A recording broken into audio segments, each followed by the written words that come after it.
दर वृद्धि ऋण और पानी पाई रास्ता को ओह्लाइले चाषी। पुरी जिला काकटपुर ब्लॉक सम्मुखें अखिल भारत कृषक सभा पक्षर गणधारणा। सरकार तुरंत नित्य व्यवहार्य सामग्री दर नियंत्रण करंतु। 60 वर्ष पर समस्त चाषी को पेंशन दि जाऊ।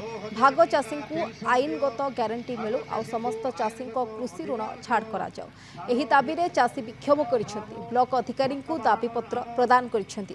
काकटपुर अस्त्रंग अंचल सबुठु बड़ समस्या हेउछि पानी और बिजुली।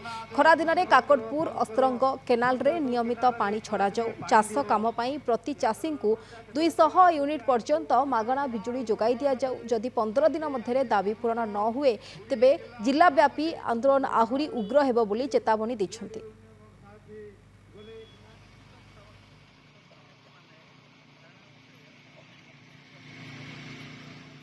वर्ष प्रत्येक चाषी की पेंशन दवा एवं सार विहन दर को कमेवा एवं रिहाती दर रे चाषी मान को दवा ये सब कथा सहित विद्युत 200 यूनिट विद्युत छाड़ करवा एवं ता सहित बर्तमान जो 4 दिन धरी जो वर्षा लगाण वर्षा से तली विहन सब नष्ट हो गलानी क्षति होती क्षतिपूरण दवा। ये जो 11 दफा दाबी नहीं अखिल भारत कृषक सभा तरफ पुरी जिला निष्पत्ति क्रमे काकटपुर ब्लॉक रे गणधारणा दि जाइए।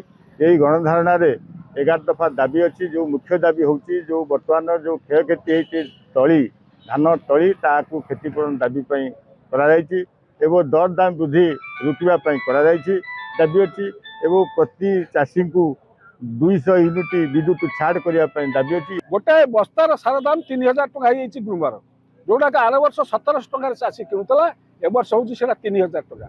तेणु चाषी हताश हो जाए। सार दर तुरंत कमा जाऊ दर दाम कमा जाऊ एवं ये जो चटविहीन अंडीरा बाछुरी आम अंचल चाषी कूल को हताश कले फसल खाई नष्ट कर सारे तुरंत से सरकार ध्यान दिंतु।